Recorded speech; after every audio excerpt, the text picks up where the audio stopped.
Muito boa noite, sejam todos muito bem-vindos ao Central Multicast, esta fábrica de cultura, entretenimento e informação. Meu nome é Eduardo Schumacher, sou advogado e empreendedor e este é meu podcast, Plano de Negócios. Hoje, com muita honra, estou recebendo aqui uma pessoa que eu tenho uma grande admiração, tanto ele quanto o escritório que ele está representando aqui. Nesta Semana do Advogado, como vocês bem sabem, a gente está trabalhando muito com setor jurídico, advogados, pessoas que tenham algum envolvimento com a advocacia. Estou recebendo aqui com muito prazer e honra Daniel Bário. O Daniel Bário ele é formado pela Universidade Federal do Rio Grande do Sul, é head de reestruturação do escritório Silveiro Advogados, que, se eu não me engano, né, Dani, o escritório deve ter aí o quê? 50 anos, 60 anos? Boa noite e bem-vindo. Muito boa noite, muito bem-vindo. Uma honra é toda minha, Schumacher, meu querido amigo, advogado que eu admiro muitíssimo. Acho que eu aprendi a admirar o Schumacher quando a gente deve ter se enfrentado em algum processo. É verdade. E desde então eu nutro por ele, pelo escritório, um respeito enorme, de forma que é uma honra para mim hoje estar aqui. E esse respeito, esse carinho é tão grande que eu acho que a gente até projetos em comuns aí já enfrentou. Verdade. Já te indiquei como advogado, então Verdade. isso é sinal de que eu assino embaixo pela tua qualificação. E a recíproca é verdadeira, né? Quantas vezes nós já nos indicamos um ao outro, né? E eu me sinto tão próximo de ti que eu tenho até a intimidade de chamar de Dani, mas não vou chamar aqui porque a gente está... Daniel Bário. Pode chamar de Dani, Daniel... Desde que eu atenda, tá tudo bem. O Silveira aí eu acho que ele tem o mesmo tempo do Demóstenes, né, de advocacia, né? Ele é fundado na década de 50. Década nosso de 50. Fundador, Dr. João Carlos Silveiro. E desde então a gente vem trilhando um caminho aí de longa trajetória. Acho que uma trajetória de sucesso, com várias sucessões, e a gente tem um caminho bem legal. Hoje é uma mistura relativamente grande para padrão Rio Grande do Sul. Eu acho que é mediana para Porto Alegre. Então a gente está próximo de 100 advogados, quase 200 colaboradores, atendendo o Brasil todo, seja através da filial de Porto Alegre, seja através da Estura de São Paulo. E esse é um caminho aí... A humildade é uma das tuas qualidades. Medianos, tu fala isso? Com o escritório Silveira? Não chega a ser nem humildade. Eu acho que é para padrão de escritório nacional. Assim, a gente está trilhando um caminho de crescimento. Sim. Só que é um crescimento orgânico, não é? Sim. Eu quero falar contigo hoje, para a gente pautar um pouquinho aqui para o pessoal saber o que a gente vai conversar. Eu quero falar um pouquinho do Daniel, da qual eu admiro, falo aqui, não estou falando para puxar saco nem nada, mas contar um pouquinho da tua trajetória profissional, da onde que vem o Daniel, aonde que o Daniel chegou, para depois a gente entrar na história do Silveiro, que é uma história muito interessante. Eu gosto muito da história do Silveiro, porque ela se mistura muitas vezes com a história do Demóstenes Pinto, advogados, que foi meu sócio e quem dá o nome ao meu escritório. Lá na década de 60, 70, eles já se conheciam, já trabalhavam junto, então nossos escritórios sempre tiveram uma proximidade muito grande. E depois eu quero falar um pouquinho da tua vida, da vida do escritório, da vida de advogado, como é que é ser advogado num escritório do porte de vocês, como é que tu vê o mundo da advocacia no futuro. Claro, tá? Fico honrado, as pautas todas me interessam. Quero em alguma medida aproveitar a tua presença, porque a tua vida profissional é tão ou mais rica, é mais interessante do que a minha. E eu acho que é uma oportunidade que tu colocas para a advocacia e para o público em geral, empreendedores, de entender um pouco do nosso contexto, né, profissional. E eu acho que a gente pode conversar bastante aqui, ter um diálogo super interessante. O papo contigo sempre é bom. É verdade. Então eu espero que esse microfone não atrapalhe a conversa, que sempre é muito proveitosa. Esse microfone aqui é só um detalhe do que a gente conversa sempre, né, Daniel? Mas tem água, então assim, a coisa não tá também como a gente costuma se encontrar. Vou falar aí com a produção, precisamos melhorar isso aí, não vou dizer... Os podcasts nacionais, eu acho que eles usam algum tipo de componentes para tornar os convidados um pouco mais desenvoltos. E eu acho que aqui esse contexto aqui está super legal para a gente falar um pouquinho, e espero que a gente tenha abertura e, ao mesmo tempo, obviamente, sigamos os padrões necessários. Claro que sim. Me conta um pouquinho, então, do Daniel. Vamos lá, como é que tu começou a tua trajetória profissional? Por que tu resolveu? Eu sei que a tua família muito é da área da construção, do empreendedor, e tu foi pro direito. Como é que foi isso? Como é que se deu? É verdade, assim, eu não tenho na minha família nenhum advogado que eu conheça, tá? E eu também não fui aquele jovem que nutria uma paixão enorme pelo direito. Eu tinha uma vocação de negócio, de olhar negócio e tentar entender esse contexto empresarial. Ao mesmo tempo, eu sempre fui um pouco assim Benjamin Button. Eu nasci velho, eu acho que eu estou ficando mais jovem com o tempo. Então, eu obviamente fazia coisas jovens, surfava, fazia algumas coisas relacionadas. Ah, tu surfava? Eu chegava a surfar um pouco, andava de skate. Mas quando jovem, eu gostava de ler. Eu lia muito, lia de maneira obcecada, estudava, tomava vinho. Então, eu acho que com o tempo os meus filhos vão me ensinar a ser um pouco mais jovem. E isso me leva, então, a ter uma percepção clara do direito como uma belíssima ferramenta. Então, eu tinha tido irmãos que fizeram administração de empresas. A minha própria esposa, então namorada, fazia administração. Eu achava uma faculdade, em termos de conteúdo, pobre para o que a vida empresarial necessitava. E eu via que o direito tanto possibilitaria uma vida jurídica empresarial, quanto uma vida empresarial respaldada pelo conhecimento jurídico. A gente vive num país de uma complexidade tributária e jurídica enorme. Então, eu tinha bons exemplos de empresários, até incorporadores, que tinham formação jurídica. Vamos lá, eu acho que o próprio seu Eli Horn, da Cirela, eu acho que aqui no Rio Grande do Sul, o Sérgio Goldstein, se eu não estou enganado. Então, eu conhecia bons empresários que fizeram uma formação jurídica e eu achei que a formação jurídica ela me levaria por algum caminho interessante em termos formativo de uma carreira. Então, eu entrei na faculdade de Direito, e foi, assim, enriquecedor. Assim, eu fiz uma belíssima formação. Eu levei a sério a faculdade.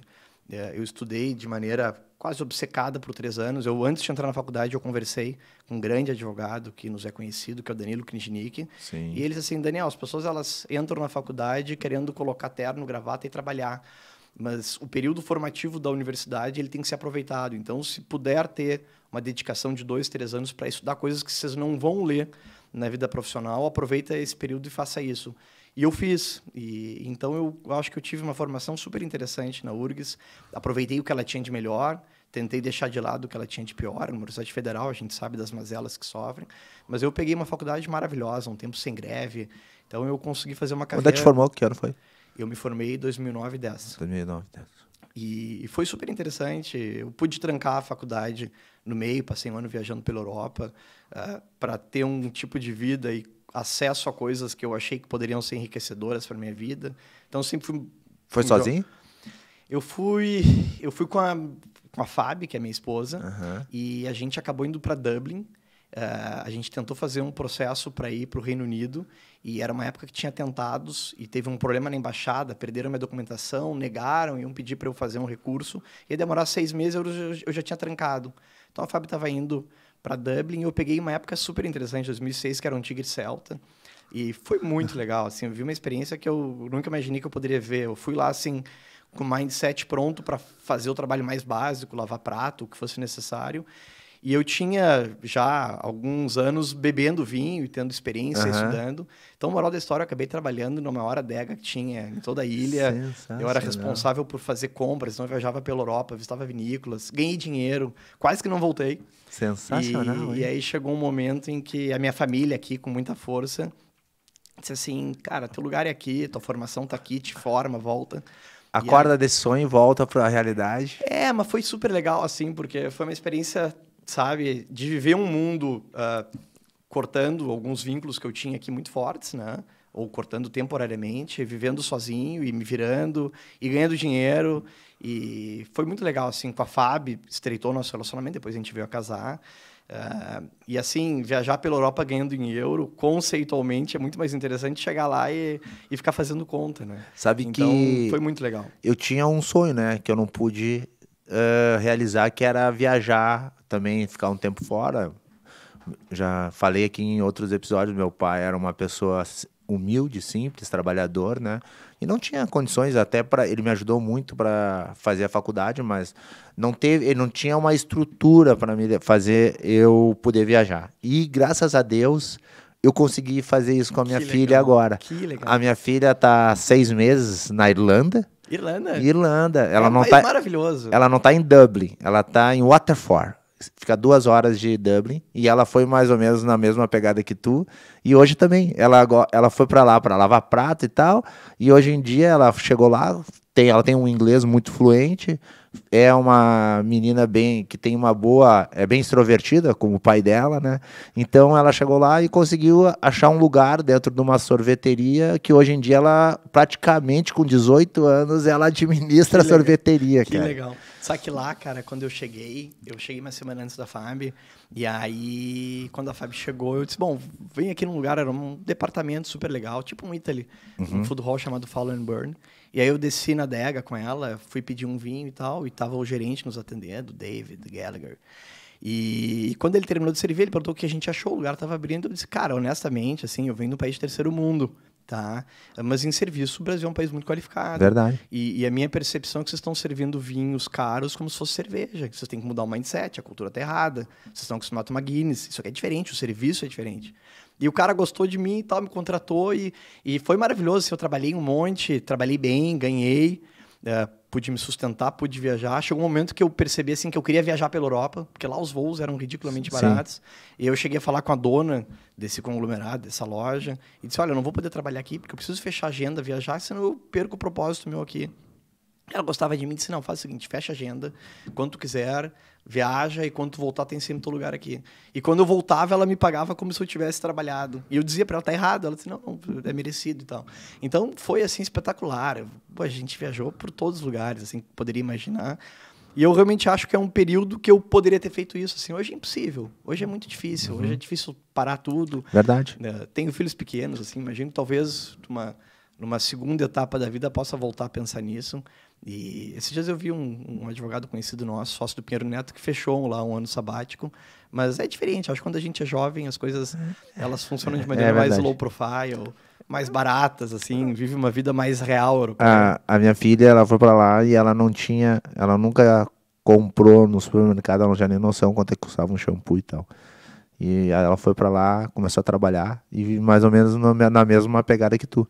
Hoje ela conseguiu ganhar dinheiro e ela tá viajando por toda a Europa. Agora ela vai fazer 4, 5 países lá antes de voltar, cara. E ela tem 18 anos. E pra mim é um motivo de muito orgulho. E vou dizer assim, praticamente é uma realização pessoal minha, porque é como se eu tivesse viajando com ela, sabe? Com ela. É lindo isso. Acho que o nosso papel de pai impõe isso, assim, de proporcionar aos filhos e sentir como se fosse nós mesmos. E sabe que foi interessante? Eu estava hoje mesmo tendo cuidado de ver o episódio que vocês gravaram semana passada com Carapena e falaram de uma advocacia em que o estágio ele tinha um perfil assim secundário ao direito, né? E o meu escritório é um escritório que sempre valorizou muito o estagiário. O nosso estagiário a gente sempre viu como sócio. A gente tem uma escola de advocacia. Você tem uma escola, né? A nossa escola de advocacia é citada na Exame como um benchmarking nacional. E realmente, assim, é um processo seletivo difícil. Quem entra lá dentro, a gente vê como sócio. Então, no escritório, eu não tive essa experiência, digamos assim, de um trabalho lateral. Porque eu, desde o começo, não advoguei, obviamente, na história, mas eu tinha trabalhos parecidos ou quase como se fossem de advogados. Mas então, na Europa, eu pude ter essa experiência. Assim, meu ponto é, cara, vai servir um vinho, você precisa limpar uma mesa, precisa limpar um chão, precisa carregar caixa. Não tem tempo ruim. E quando a gente aprende isso, assim, que a não se diminuir por trabalhos que são tão nobres quanto quaisquer outros, eu acho que na advocacia a gente continua com esse mindset de atender o cliente, resolver o problema dele, fazer bem ao cliente e não achar que qualquer tipo de trabalho vai nos diminuir, porque nosso valor é nosso. Muito pelo contrário, né? Eu acho que o bom profissional e entre o profissional e o excelente profissional, vou até mudar a palavra, eu acho que tá aquilo que tu entrega a mais. É isso aí. Né? Entregar a mais do que tu tá comprometido ou que tu tá, vamos dizer assim, entre aspas, obrigado. É isso aí. Né? Quem entrega mais é um estagiário ou um profissional diferente. E ele é visto diferentemente pelo mercado, né? É difícil aquela pessoa que se entrega mais não se dá bem no final da vida, cara. A advocacia virou meio commodity, né? A gente ou faz diferente ou virou um produto como qualquer outro. E fazer diferente passa por qualidade, passa por entrega, passa por velocidade, passa por ler cenários, entender contextos novos, né? E eu acho que essa cultura, assim, do Silveiro, se eu tenho algum valor hoje como advogado, eu acho que eu aprendi muito. Eu sou casado com a minha primeira namorada e sou sócio do meu primeiro estágio. Então, assim, é até difícil para mim ler escritórios, ler contextos, porque eu sempre fui namorado da FAB e eu sempre fui advogado Silveiro. E sempre foi uma história, assim, de self-made man, né? Então, em alguma medida, desde a época do estágio, cara, o tempo é teu. Tu tem que entregar. Se vai entregar de noite, vai entregar de manhã, se vai... É teu, é tua responsabilidade, o problema é teu.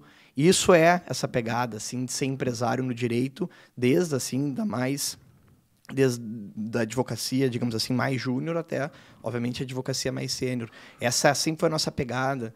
A gente tinha um modelo, para te dar um exemplo, que é um modelo chamado de It What You Kill, que é um modelo que, na verdade, eram quase como se fossem clusters lá dentro.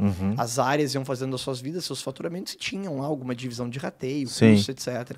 Mudou isso? Mudou. Só que nessa época, então, do It What You Kill, que foi até 2019, o cara não tinha nem prolabore. Se ele não matava de manhã, ele não comia de tarde.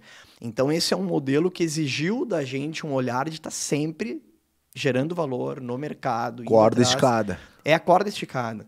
Só que a corda esticada era esticada a ponto de que, assim, aconteciam coisas bizarras. Eu lembro, assim, no meu primeiro ano de advocacia, obviamente com altos e baixos, né, naturais de quem está começando, eu trouxe um belíssimo cliente, fechamos um honorário maravilhoso, de repente eu vejo o contra-cheque, eu estava ganhando naquele mês mesmo com o Dr. João Carlos Silveiro. Sim. E se perguntasse para ele, eu acho que ele estaria feliz com aquilo. Né? De ver um cara que daqui a pouco trouxe um contrato e está sendo remunerado pelo contrato. Isso não quer dizer, obviamente, que aquela média se mantinha, depois tinha tempos de vacas magras, que era natural da minha fase. Como toda advocacia, né? Mas foi super legal e a gente fez essa mudança de chave. Né? Já estou falando um pouco de escritório, depois eu acho que a gente pode ir voltando em vida pessoal. E aí, 2020, a gente muda a chave. E aí faz uma mudança bem relevante no escritório, mas eu acho que isso a gente pode deixar para daqui a pouquinho mais. Saber vamos sim, eu quero ouvir um pouquinho mais da tua situação pessoal, como é que depois que tu voltou da Irlanda, como é que tu se integrou ao escritório do Silveiro, mas que tu estava falando de remuneração. Eu também, né? Eu não tinha uma educação financeira assim muito boa. Eu não sabia como fazer patrimônio, como é que eu iria juntar dinheiro. E eu me lembro que quando eu entrei lá no Demóstenes, era, por exemplo, assim, era R$100 o salário mínimo, tá? Que eu ganhava no outro escritório que eu trabalhava, que era um escritório de um amigo do meu pai lá, que é o escritório trabalhista, que me ajudou muito, e eu tenho muita gratidão por ele, porque foi meu primeiro emprego dentro da advocacia. Aí no meu segundo emprego, que eu fui no Demóstenes, eu tô lá há 26 anos, aí eu ia ganhar R$500. Ou seja, ia ser 5 vezes. Era como hoje em dia um estagiário ganhar R$5.000. Mais ou menos assim, cara. Acho que dá para fazer essa analogia aí. E para mim, cara, aquilo era muito dinheiro. E aí o Demóstenes me chamou uma vez na sala dele assim, ó, Schumacher, agora tu tá ganhando aqui R$5.000 e tal. Só que eu vou dizer uma coisa, a advocacia é de altos e baixos. Então, dentro da advocacia, tu tem que tratar a tua vida financeira anualmente, nunca mensalmente. Então não significa que tu tá ganhando bem hoje, que tu vai ganhar bem amanhã, porque a advocacia é de altos e baixos. Então sempre pensa no ano, porque às vezes a gente ganha muito dinheiro com a advocacia, às vezes a gente não ganha nada, e às vezes a gente tem que até pagar para trabalhar. Isso na época deles lá, né, na estrutura deles. E isso para mim, assim, eu vivi na flor da pele, né, porque a gente tinha esse It What You Kill. E então, em 2012, eu e a Fábio, a gente estava já namorando há vários anos, estava maduro para casar, e veio casar, né? A gente casou em Israel, um casamento lindo, maravilhoso, assim, foi super bonita a nossa história, continua sendo. Sim. E eu lembro, assim, que antes de casar, eu até conversei com o André Silveiro, que era filho do nosso fundador, ele disse, pô, Daniel, tem que cuidar, porque assim, o cara que casa, o cara que, de alguma forma, quer ter filhos e tal, tem que estar com uma renda alta, né? E a gente tinha aquele modelo que era muito variável. E casei, e a Fábio engravidou, e quando a gente tiveram gêmeos, e aí 9 meses depois do casamento, a gente casou 22 de fevereiro, no dia 22 de novembro, que é exatamente 9 meses, eu tinha 2 crianças no colo. Que loucura. E, cara, claro, a gente tinha família por perto, né, dando algum tipo de apoio. Estrutura, tudo que a gente precisava. Eu acho que até menos financeira do que emocional, tá? E aí esses dias eu tava procurando um e-mail no escritório, um assunto antigo, quando eu vi, de repente comecei a ver os contra-cheques de 2012, assim, e eu disse, cara, eu ganhava isso, mas que milagre, né? Como é que eu sustentava 2 crianças? A Fábio trabalhava, mas também, imagina, mãe de gêmeos em casa. Então, assim, eu acho que tem hora que a gente não tem que fazer muita conta, sabe? Não. Tem hora... Eu sou um cara, assim, eu sou conhecido por ser uma mala em termos de custos, e eu sou mesmo. Assim, Coisa boa isso, eu sou chato, assim, eu sei gastar, eu sei me dar o direito de gastar em determinadas coisas, mas ao mesmo tempo eu sou muito seguro, assim, eu tô sempre cuidando, fazendo conta. E mesmo assim, naquela hora do casamento, naquela hora eu acho que eu só tinha aquilo para fazer, foi aquilo que aconteceu, as crianças nasceram, e graças a Deus foram bem alimentadas. Tá, quem me conhece sabe que eu sempre falo uma situação que eu vejo assim que falta muito ainda no aprendizado básico das pessoas, que é a educação financeira. Com certeza, cara. Cara, eu acho que isso é o base da base, sabe? Tu saber como cuidar do teu dinheiro. Esses dias o Binho, um advogado que nos é conhecido, do André de Maia, ele publicou na Zero Hora um artigo muito bonito falando sobre isso, assim, das crianças estudando sobre as calçadas portuguesas, assim, na escola, e coisas muito básicas como educação financeira não passava nem por perto. Cara. Então, assim, tem que ter uma mudança de mentalidade do que está acontecendo, o que a realidade impõe. Isso serve para a escola, isso serve para a advocacia. Claro. Porque, assim, vamos lá, eu comecei a estagiar para ver como é que era a vida de um escritório. E eu vi no Silveiro, como qualquer outro escritório, médio ou grande, eu vi aquilo lá como uma praça de negócios. Eu via o mundo acontecendo, os empresários vindo até nós, né, normalmente, e a gente tentando procurar soluções e vendo negócios passando. Então, os nossos corredores, eu via como, digamos assim, aquelas feiras de negócios medievais. Sim. Então, muita coisa interessante acontecendo. E aquilo ali dando uma visão de mundo, assim, muito rica. E aí eu me encantei e eu disse, poxa, então eu posso ser advogado, né? Fazer uma advocacia plena no história empresarial, mas ter uma vida vinculada a negócio. E vai ver hoje a nossa área de atuação, que é uma área de insolvência, crise. Eu estou muito mais tempo em conselho de administração, discutindo estratégia, caixa, contabilidade, do que daqui a pouco os meus sócios tratando de pormenores jurídicos. Verdade. Eu estou dentro de conselho tratando de problemas empresariais. Sim. Com um tipo de ferramental jurídico que somados a outros me dá uma visão de mundo talvez interdisciplinar, que possa completar. Então, a gente, quando fez uma mudança de marca no escritório, eu acho que a empresa que foi contratada, eles foram muito felizes em dizer Silveiro muito além do direito. Né? E eu acho que é um pouco isso que tu falou, assim, de conseguir entender o problema mais fundo e conseguir gerar valor e fazer algo mais, sem nunca perder, né? Eu acho que esse é um ponto, assim, aquela coisa de ir na raiz. A gente até estava essa semana numa atividade de integração com vários advogados, porque, poxa, a história hoje tem quase 100 advogados, a gente daqui a pouco não está conhecendo o nome de colegas, então a gente tem feito algumas atividades de integração e a gente tinha que fazer, digamos assim, uma vinculação à arte da nossa ideia de ir na raiz do problema.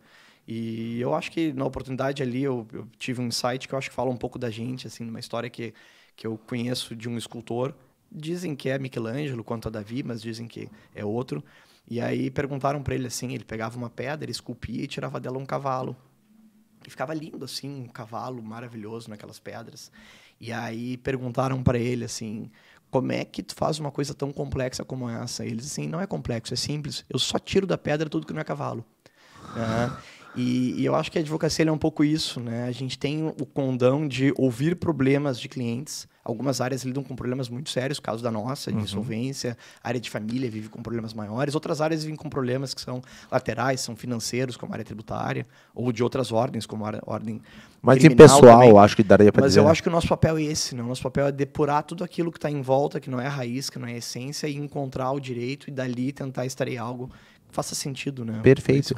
Perfeito. E eu acho que isso vem muito do teu preparo, assim, porque não é só a faculdade, mas é tudo que envolve. Por exemplo, assim, eu vejo às vezes pessoas que se formam, olha, em direito, eu já vi isso acontecer, e não sabe como é que funciona um imposto de renda, não sabe como é que se faz um imposto de renda, sabe? A pessoa sai da faculdade, estudou toda uma vida, vamos lá, estudou 15 anos da vida e não sabe como é que funciona, como é que se faz uma declaração do imposto de renda, uma coisa tão essencial para a vida adulta, sabe?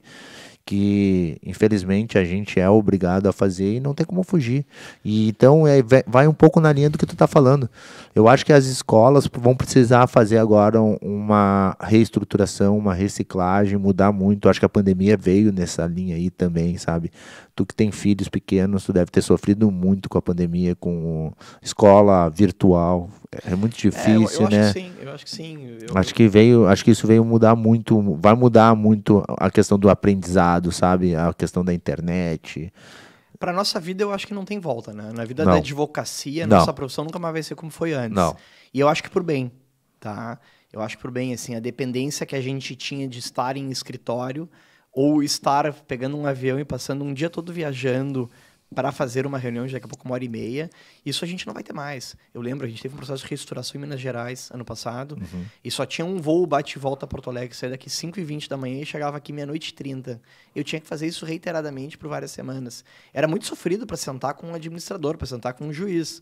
Então, isso a gente resolveu. A gente vai viajar menos. E eu não estou dizendo que o contato presencial não é importante. Ele é muito importante. Mas ele não é essencial para todas as conversas. Verdade. Tem assuntos que se resolvem por telefone, tem assuntos que se resolvem em reunião por vídeo. E tem assuntos que a gente quer sentar e olhar no olho. Então, eu sou entusiasta do presencial. Eu amo isso. Eu amo estar numa mesa, eu amo estar conversando com pessoas.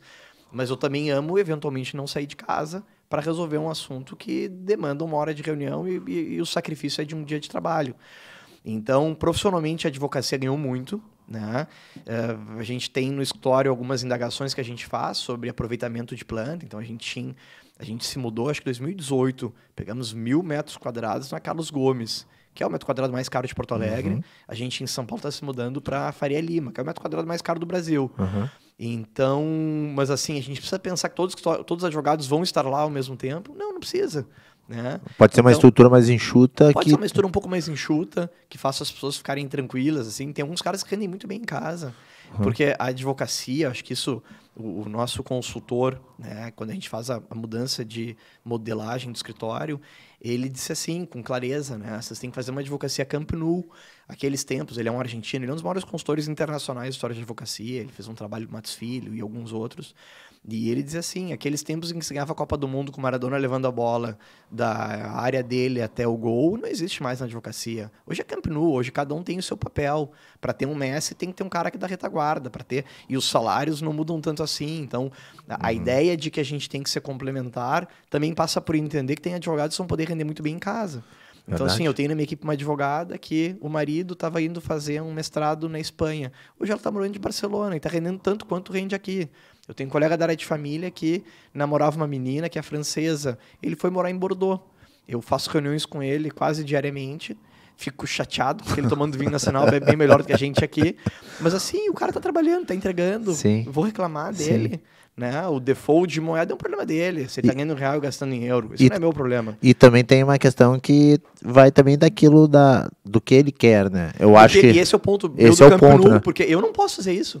Eu tenho que estar na ponta, eu tenho que estar sentado no conselho. É. Mas eu entendo, para poder fazer o que eu faço, tem que ter gente que faz o que eu não faço. Exatamente. E eu acho que isso é um pouco da maturidade, assim, do ser humano e da advocacia, saber onde é que a gente soma e saber onde é que a gente não soma. Eu admiro essas pessoas que tu citaste aqui, por exemplo, esse teu colega que foi morar em Bordeaux, mas esse cara, ele dentro da estrutura, me corrija se eu estou errado, ele é mais coadjuvante do que protagonista, né?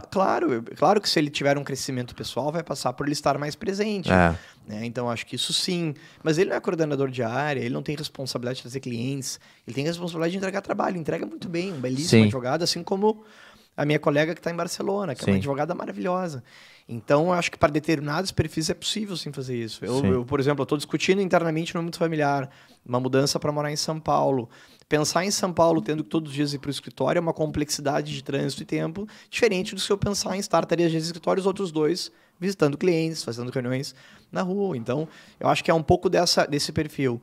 E aí a tua pergunta assim, sobre filhos, como é que foi na pandemia, eu acho que foi um grande desafio. Assim, os meus meninos, eu tenho gêmeos que hoje têm 9 anos, fazendo 10, e tenho um pequeno que tem 6. E eu acho que, assim, olhando para trás, foi tudo bem. Eu acho que não ficaram sequelas, não ficaram grandes déficit de educação. Não ficou déficit de atenção. Eu acho que por um ponto, assim, eu acho que se eu tenho alguma capacidade diferente, é conseguir ler contextos e saber o que aquilo tende a gerar. Então, assim, eu não fui o primeiro cara a ficar preocupado com a pandemia. Eu talvez tenha sido um dos últimos. Mas quando eu vi que aquele negócio ganharia uma proporção que ganhou, eu vi que ele não seria coisa de 2, 3 meses. Então, na minha cabeça, eu disse assim, nós vamos fechar em casa. Óbvio que com flexibilização, vai para parque, para lugar aberto, com máscara, sem máscara, pode jogar uma bola. Então, eu tive esse cuidado de saber que aquilo não era uma coisa para resolver em 2, 3 semanas ou 2, 3 meses. Então, na minha cabeça, eu pensei assim, cara, nós vamos ficar em casa, acho que até dezembro. E aí, me preparei para aquilo. E eu acho que, assim... O mesmo que me dificultou na pandemia em termos de trabalho, me ajudou em termos de criação de criança.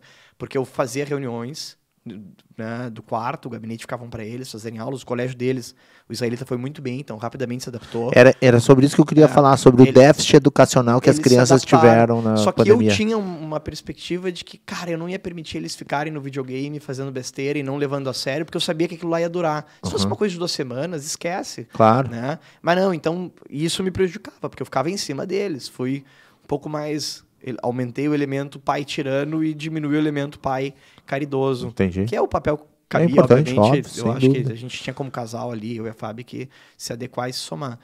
Mas então, assim, não percebi déficit educacional, muito mérito do colégio, né? O colégio rapidamente se adequou, e foi um colégio que soube se adequar sem ser duro em demasia. Então, eu tive experiências de colegas meus com grandes escolas, no caso do Rio Grande do Sul, que não tiveram o elemento da sensibilidade, que também era importante. Então, assim, tiveram o elemento de cobrança, de provas, mas não tiveram o outro lado da moeda. E, poxa, era uma pandemia, né? Isso não acontece todo ano, acontece de 100 em 100 anos no mundo. E eu acho que a gente teve a condição da nossa geração pegar, no meu caso, crianças pequenas, em outros, crianças com mais dificuldade. Mas foi tudo bem. Tu acha que não teve isso? Eu acho que não, mas eu acho que aí tem uma mazela nacional, né? Que eu acho que eu não posso esquecer. É verdade. Porque se não teve déficit para eles, eles são crianças privilegiadas, com verdade. pais presentes, com uma escola atuante. Eu acho que aquele gap que a gente tem entre escola pública e privada, se acentuou. Ele majorou, se acentuou de maneira preocupante. Então, por isso que eu acho que a gente tinha que ter cuidado assim, com o excesso de cautela. Professores dizendo que não queriam voltar para as aulas enquanto não tivesse tudo vacinado. Eu entendo a perspectiva deles. Eu acho que é um ambiente nocivo, né? Perigoso. Sim. Diferente dos nossos escritórios, que a gente fechava na sala e trabalhava. Então, eu entendo a problemática que eles trouxeram, mas, ao mesmo tempo, eu acho que, assim, pensando nas gerações que sobreviveram aos momentos mais difíceis da humanidade, pensando na história do meu povo, sabe que eu sou judeu, assim, sim, eu acho que se tem uma coisa pela qual vale a pena correr risco é a educação de criança. E também realmente, assim, isso o que se perdeu, eu acho que dificilmente se ganha, eu acho que aumentou um déficit que é sensível, que é preocupante. Agora não sei o que dá para fazer. E me diz uma coisa, o que tu fizeste, daí tu me disse que, voltando à tua história, que tu saiu, tu entrou na URGS, tu teve lá do Dr. Knijnik uma orientação para te preparar, tu te preparou, e aí, bom, vou procurar um estágio. Na procura do estágio já veio o Silveiro na tua vida? É isso? Eu tinha boas referências do Silveiro. Eu tinha um parente meu que tinha contratado o escritório e eu ouvia falar muito bem dele. E assim, foi minha primeira entrevista de estágio que eu fiz na vida e foi minha última. Então, eu acabei assim, descobrindo o que era o escritório lá dentro. Eu tinha referência de que era um bom escritório. Era um escritório que atendia grandes empresários. Então, eu tinha que trabalhar no escritório empresarial. E a verdade é que, com base nisso, eu fui conversar, de repente eu fui chamado, aí eu comecei a trabalhar numa área que eu não gostava, vinculada à propriedade intelectual. Rapidamente eu entrei para a área empresarial, precisaram de mim num bom cliente em São Paulo, eu peguei as férias da faculdade, fiquei 20 dias em company nesse cliente, depois voltei e fiz alguns trabalhos legais, e quando eu vi eu já estava lá há 2 anos, estava virando advogado, numa modelagem assim, que permitia as pessoas fazerem as suas próprias vidas. E eu sempre gostei de crise. E então eu comecei a conversar com o André, que era um cara que ele era conselheiro de empresa, ainda é, e muito sensível na advocacia, com viés psicológico, empresarial, familiar, muito legal. E a gente começou a mexer com isso, assim, com crise, e começou a fazer. De repente, parece que a gente está enganando, porque está começando, e quando vê, está gerando valor para clientes, os clientes estão recomendando. Tem Esse dia eu estava vendo uma entrevista de um arquiteto paulista que eu adoro, um dos maiores arquitetos do mundo, Isaiah Weinfeld, e ele diz assim, uma das coisas que eu fico mais chateado na minha profissão é quando o cliente pergunta se eu já fiz determinada coisa. Pô, Isaiah, tu já fez um hotel? Pô, Isaiah, tu já fez um restaurante? E eles assim, eu fico triste por isso, porque a pessoa tem que saber que eu tenho a condição de fazer qualquer coisa pela primeira vez, desde que seja com as ferramentas que eu tenho, que são ferramentas da arquitetura. Então, assim, óbvio que eu sou um anão em costas gigantes, assim, porque eu tenho uma estrutura que me respalda, eu tenho uma bandeira que me respalda, eu tenho colegas que me respaldam. Mas, de repente, eu me vi, eu estava mexendo com crise. E comecei mexendo com crise, com empresa que devia 10 milhões, de repente está fazendo algum projetinho de 50 milhões, de repente está fazendo um projeto de 500 milhões, de repente está fazendo um projeto de bilhão.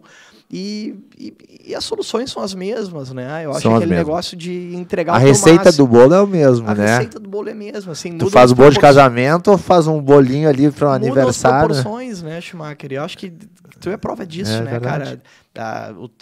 A tua história profissional é isso, assim, de aprender fazendo e não tem tempo ruim, se vira, vai atrás e resolve. O cliente vê dedicação, o cliente vê entrega, o cliente vê postura, o cliente vê seriedade. E com isso, com esses componentes que eu trouxe agora, que eu sei que te representam a estrutura, tu faz quase qualquer coisa. É verdade. Dentro daquilo que tu falou, nosso escritório tem como lema a excelência em soluções. É isso que a gente usa. Então, assim, a gente é muito mais prático. E acho que dentro disso, o que o cliente quer é uma solução, cara. Entendeu? Se tu vai pela via mais longa ou se tu vai pela via mais curta, desde que seja aceitável o tempo, ele quer a solução. É isso aí. E essa percepção, assim, é uma cultura que passa, né? Quando a gente fala de OABs antigas, como é o caso lá do Demóstenes, é realmente, assim, algo que se passa de geração em geração e fica, e quem recebe tende a passar, né? E eu acho que esse nosso DNA do nosso fundador, Dr. João Carlos, poxa, ele foi conselheiro de grandes empresas, Grupo IOSH, Grupo RBS, e esse olhar dele para o direito, com um olhar que vai além do direito, da dedicação abnegada ao cliente verdadeira, não preocupado com a remuneração. Claro que a remuneração é uma consequência, a gente está lá. É uma consequência, não é? É uma consequência, mas nunca foi assim issue para ele. Nunca vi preocupado com isso. E qualquer cliente que resgata a história dele fala isso. Assim, a preocupação dele era resolver o problema do cliente. E isso passa, assim, pega a segunda geração do escritório. Poxa, o Ricardo Ranzolin, que é um cara que eu sei que tem um apreço enorme. Ele recebeu isso na veia, né? Então eu fui de uma geração que trabalhou com o Dr. João Carlos, mas trabalho direto. Tu é a terceira geração? Estaria sim, dentro de uma terceira geração, sim. tu acha? A segunda geração acaba sendo... O Ranzolin é um ponto fora da curva, porque ele, junto com o André, ali começou a tornar aquilo um escritório, não uma banca individual do Dr. João Carlos. Aí vem uma geração ali que é Pedro Chagas, Rodrigo Azevedo, que são os caras assim, uns 10, 15 anos mais velhos do que eu. E depois vem um grupo forte de advogados que compõe o nosso time, e aí, óbvio, aí não parou de crescer. Sim. E o crescimento foi orgânico, mas ele tomou proporções diferentes. Mas eu lembro, assim, uma vez, a gente estava numa negociação, eu posso dizer nome porque é público, né? A Multiplan é um cliente importante nosso, estava comprando a área de Canoas. A gente tinha feito um trabalho para eles importante no Jockey e estava comprando o shopping de Canoas. E era um grupo complexo de permutantes, vários interesses. Era um assunto tão relevante que mexia com o prefeito de Canoas estava envolvido, presidente da Câmara dos Deputados envolvido, e o contrato foi e voltou. Foram meses de conversa. Até que chegou o momento que a coisa ganhou maturidade. E eu lembro que, então o fundador da Multiplan vem para Porto Alegre, o avião dele desce, ele leva ele para Canoas, que eu acho que está quase pronto para assinar. Quando tiver faltando os finalmente, ele vem. E realmente eram finalmente, se ajustaram, a gente tinha uma reunião cheia de gente na sala, minuta de contrato, vai, troca, altera e tal. Ficou redondo, ok? A gente deu ok para assinar. Aí disseram assim, aí revisou mais uma vez, eu, Ranzolin e eu. E aí eu lembro que disseram assim, então tá, pessoal, tudo pronto, podem assinar. Lá embaixo está toda a imprensa, a prefeitura, todo mundo pronto para, então, formalizar o ato. E eu me lembro que, assim, como eu fiz assim, eu fui levantar. O Ranzolin me segurou no ombro e disse, não, a gente revisa mais uma vez. Eu disse, não, ok, vamos revisar mais uma vez. Revisamos, tal. Quando terminou a revisão, ele disse, Daniel, nosso papel na advocacia não é tirar foto. Nosso papel é não permitir que tenha uma vírgula errada. Então, assim, fica comigo que a gente não tem nada para somar lá embaixo. Aqui em cima a gente tem. Vamos revisar uma terceira vez. E começamos a revisar de verdade. O cara sentou e revisou vírgula por vírgula. Então, assim, isso é o exemplo que a gente vê, que a gente vive. Isso é passar na veia, né? Verdade. E eu acho que a pandemia prejudicou nisso, assim, pensando nos novos advogados. Eu acho que esse é um déficit que, claro, consegue se trabalhar à distância? Consegue. Mas esse corpo a corpo, essa experiência que a gente recebe presencial, ela é muito rica, né? Ela é muito importante. E eu vejo, assim, a gente teve estagiários por 2 anos no escritório que a gente não chegou a conhecer presencialmente, porque enquanto outros não faziam aula, os advogados achavam, os estagiários achavam que poderiam ficar em casa. E daqui a pouco tu nem conheceu as valências dele diferentes daquelas que tu precisaria, talvez, né? Então, ou que tu precisou. Então, assim, nós deixamos muito abertos, né? Até pelo nosso perfil de ser assim, de ser... Ainda tem esse viés de self-made man, das pessoas poderem se fazer. E algumas pessoas estiveram mais próximas, outras menos próximas. Então, o cara que foi para casa depois de 30 anos, 20 anos, 10 anos de escritório, foi de um jeito. Quem foi para casa nunca tendo tido a experiência de corredor de escritório, foi de outro completamente diferente, né? Sim. Então, acho que isso a gente tem que resgatar, vai resgatar. E eu acho que é um processo E eu acho que nem tu disse, a pandemia, ela trouxe algumas coisas boas, por exemplo, assim, reuniões por vídeo. Antigamente poucas pessoas tinham a tecnologia, ou sabiam, ou tinham a experiência. Hoje em dia, qualquer um vai ali, entra num Zoom ou num aplicativo desses e tem uma reunião. Isso facilitou muito a nossa vida para reuniões que são de rotina. Agora, reuniões estratégias, reuniões iniciais, eu acho que ainda nada substitui o olho no olho. Porque muitas vezes tu está sentado numa mesa com um cliente, tomando um café para resolver o assunto dele, surgem outros 2, 3 assuntos que talvez sejam tão ou mais importantes do que aquele que era o objeto da conversa. Quanto que na reunião online, tu se fica restrito à pauta do que tu tinha tratado, sabe? E Schumacher, isso vale para cliente, vale para corredor de escritório. Daqui a pouco eu tô com um assunto que eu não acho que é objeto de reunião, não venho falar com um sócio meu e converso, poxa, cara, tu viu aquele negócio, ele aconteceu com um cliente meu, o cara tem uma solução que eu desconheço. Verdade. Então, o estar presente para ter uma conversa de café, de corredor, de escritório, gera tanto valor quanto estar no cliente. Verdade. Eu tô lá no cliente e surgiu, olha, aconteceu isso, aconteceu, vê que o cara tá ansioso por algum problema, onde é que te dói, o que tá acontecendo? Poxa, mas eu tenho um advogado. O meu história é um história full service, a gente tem todas as áreas do direito, mas acontece de um cliente dizer assim, poxa, eu não sabia que vocês tinham essa área. E a gente tem um problema que soluciona, a gente tem uma solução que traz o que realmente vai trazer para ele o conforto que ele precisava e que naquele momento ele estava, de alguma forma, inseguro ou intranquilo.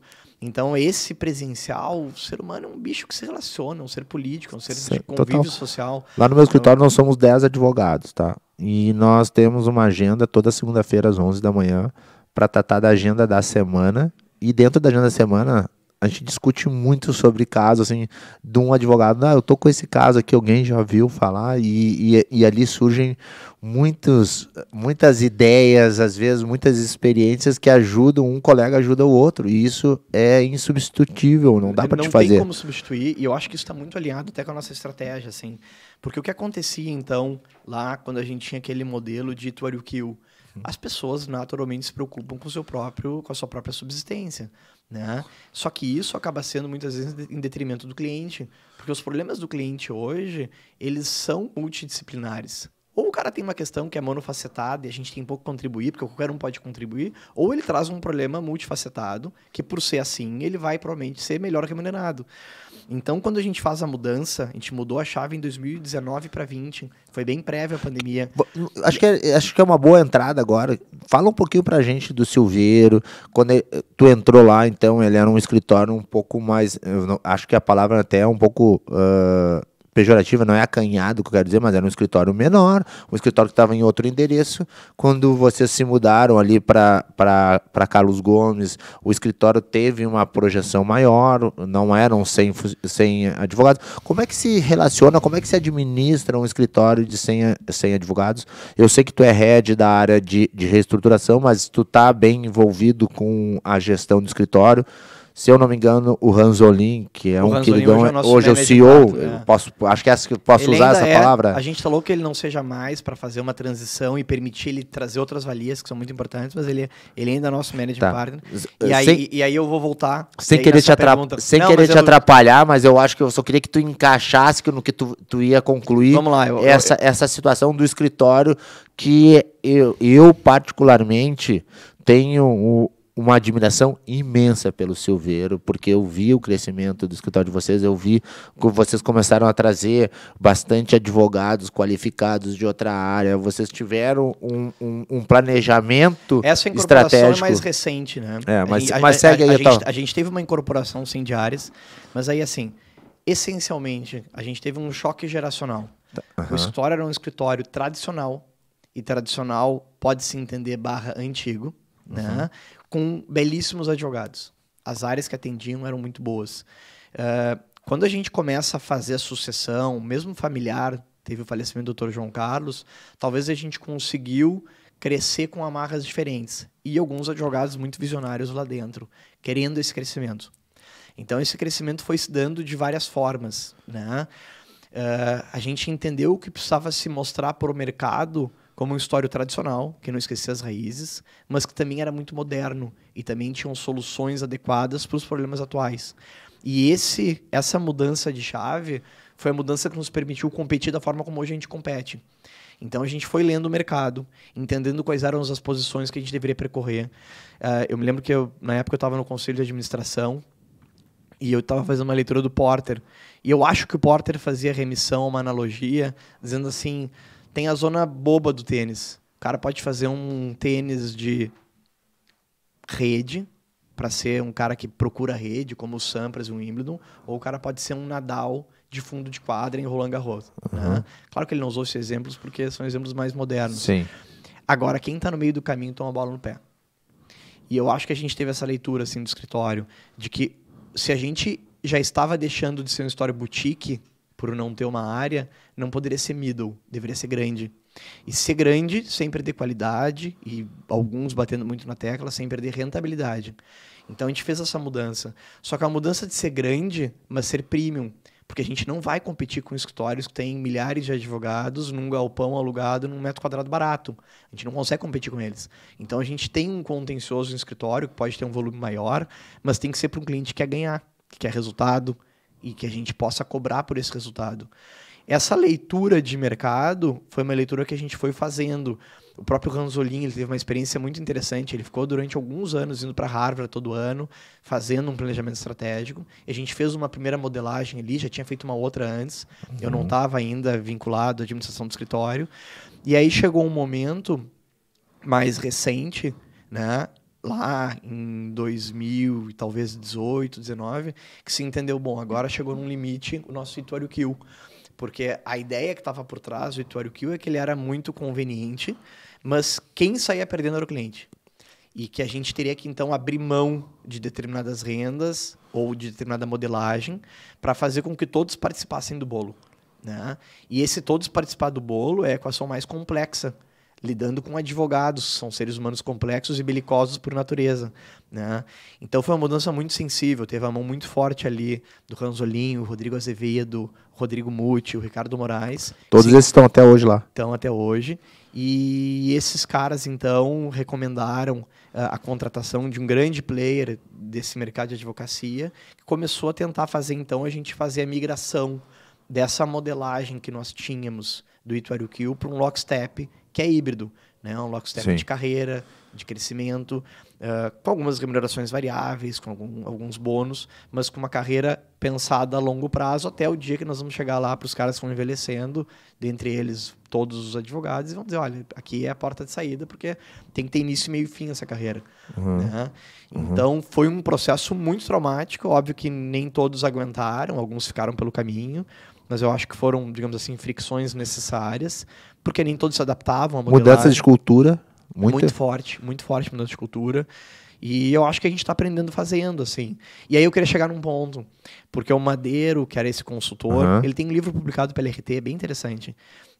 Qual o nome do livro? É um livro sobre planejamento, história de advocacia. Eu acho que é um livro esgotado, mas vale a pena ser lido. E ele batia muito na tecla, assim, de um viés colaborativo.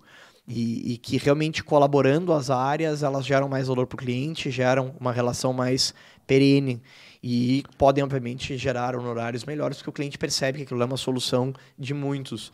E para ter essa solução colaborativa, a gente tem que fugir daqueles feudos que nós tínhamos. Né? A gente tem que ter um modelo em que, se o assunto vem pela tua área ou vem pela minha, tanto faz, a gente quer gerar valor para o cliente. Então, essa mudança de cultura nós percorremos. E a gente ainda está percorrendo. E eu acho que é uma mudança que certamente vem para ficar e veio para o bem. E aí eu acho que chega no ponto que tu tocou, assim. O que fez a diferença no Silveiro?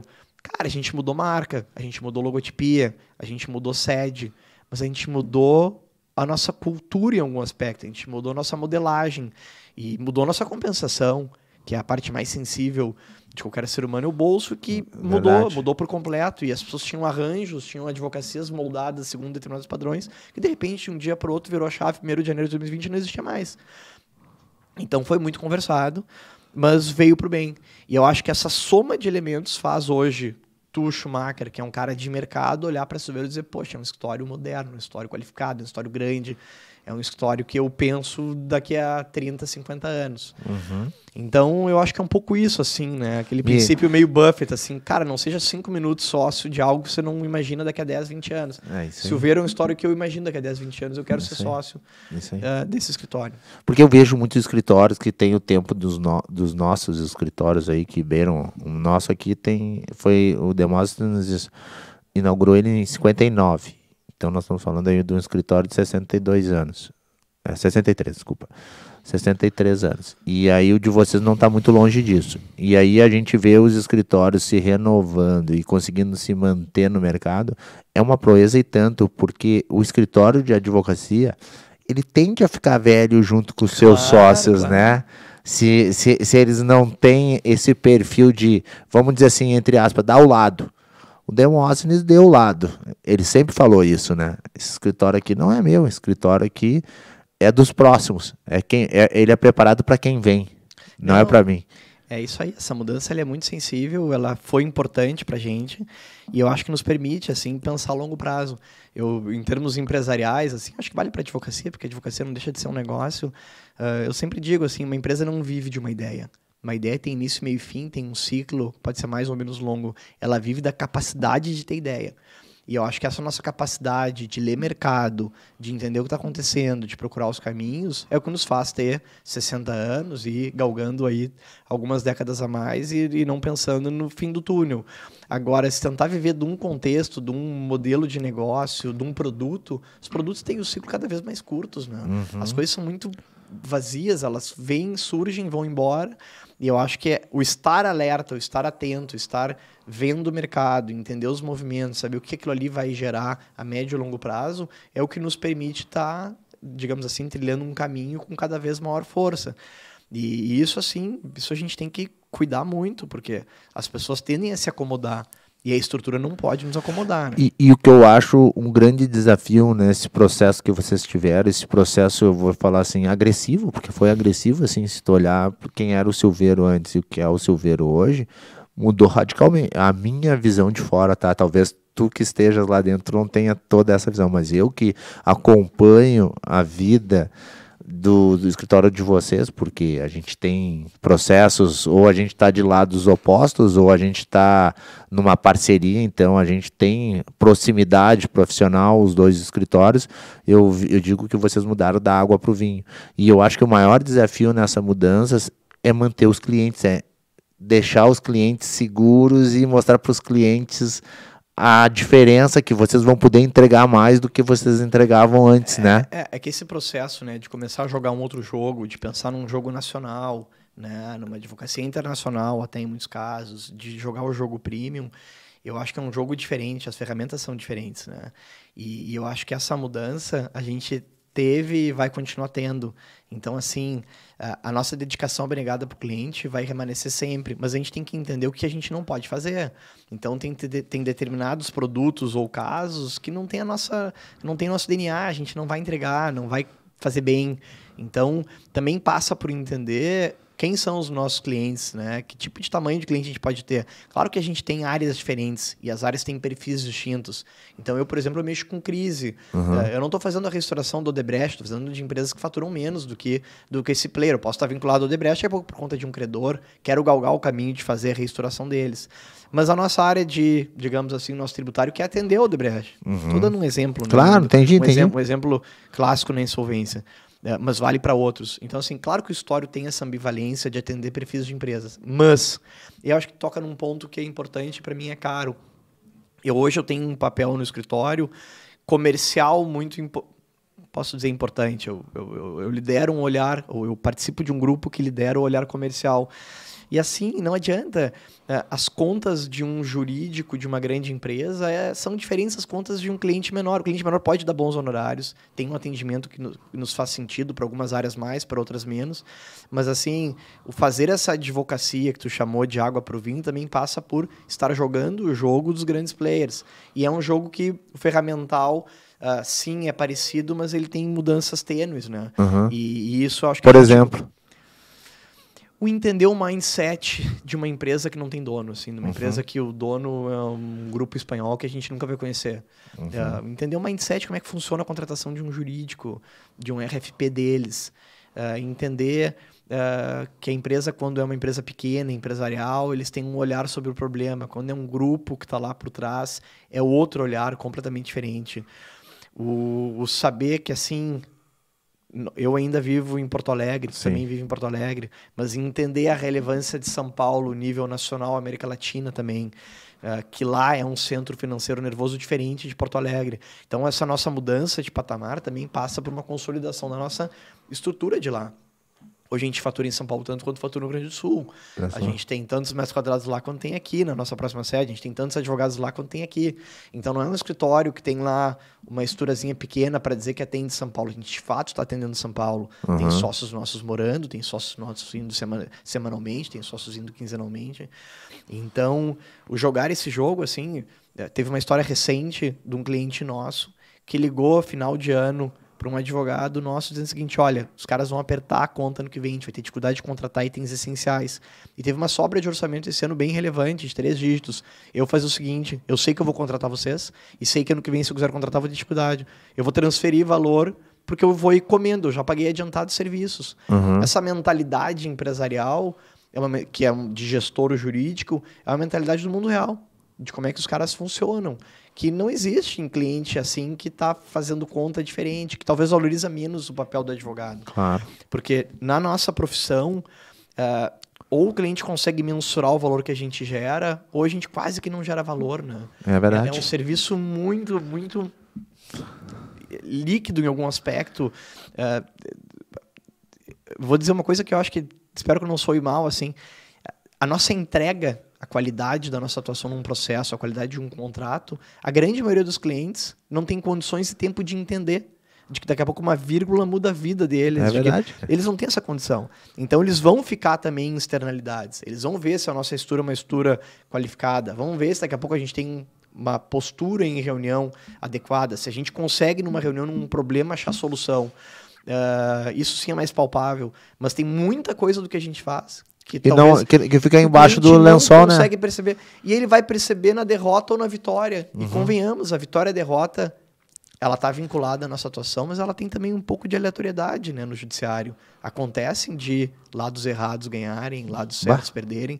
Então, e eu estou falando certo e errado, estou dando um corte aqui quase que conceitual, forçado, mas poderia falar injustiça ou injustiça.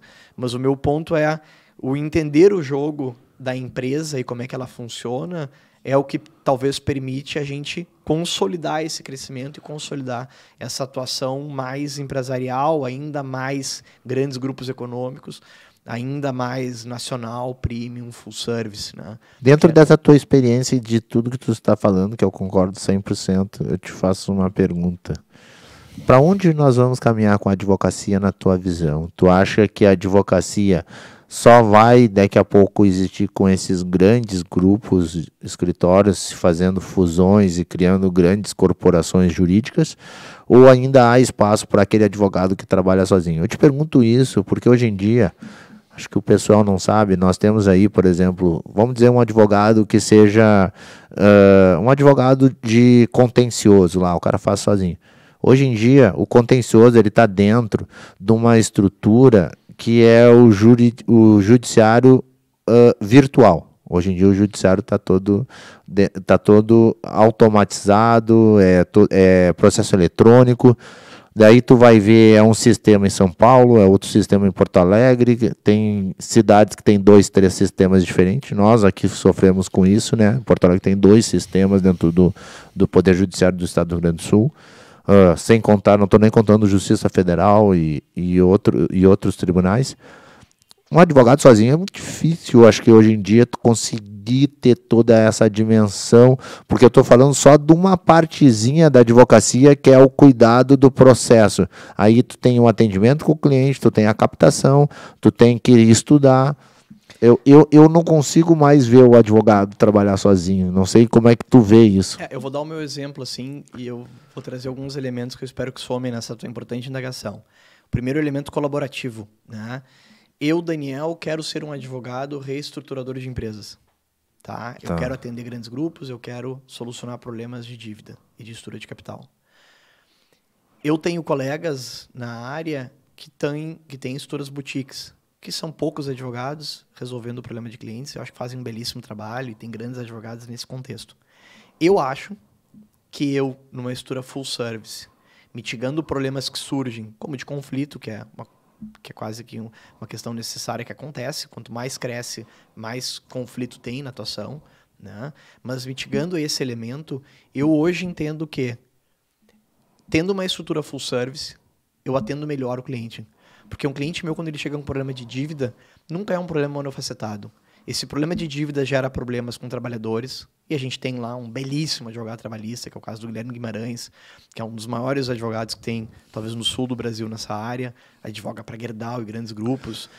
A gente tem um problema do cliente que pode ser imobiliário. Aí eu tenho um belíssimo advogado, que é o Rodrigo Muti, a equipe dele na área imobiliária. O problema pode ser de M&A, aí vem toda a equipe do Pedro. O problema pode ser de direito tributário, aí vem o Cassiano Menck, que é um cara espetacular, que a gente conseguiu somar e trazer para a estrutura mais recentemente. O problema pode ser criminal, aí tem o Rafael Canterjan. Então, a minha primeira resposta é: eu, Daniel, entendo que eu vou competir melhor nessa seara insolvencial se eu tiver todas essas valências dentro do meu time, dentro da minha estrutura, dentro do meu corpo jurídico, né? E isso vale, eu acho que quase para todas as áreas. Então, em algum aspecto, eu até vou voltar lá para o Porter. Eu acho que vai dar para ser uma boa boutique em área, por exemplo, a área tributária vai ter uma boutique espetacular que vai resolver problemas de clientes. Mas eu acho que entre a boutique e o full service, talvez não existam estruturas no meio do caminho. E eu acho que é a zona do tênis em que, se a gente ficar, a gente vai ter uma bola no pé. Então, dá para o Sampras fazer um jogo de fundo, dá para o Nadal eventualmente ir para a rede, né? Mas no meio do caminho ele tem que saber que, se a bola chegar, ele toma no pé. Então, essa é a minha primeira resposta. A segunda resposta passa por processos e automação, né? E eu acho que isso é uma valência que os escritórios vão ter que viver até para desonerar o cliente. Então, o advogado vai ter que entrar na ponta.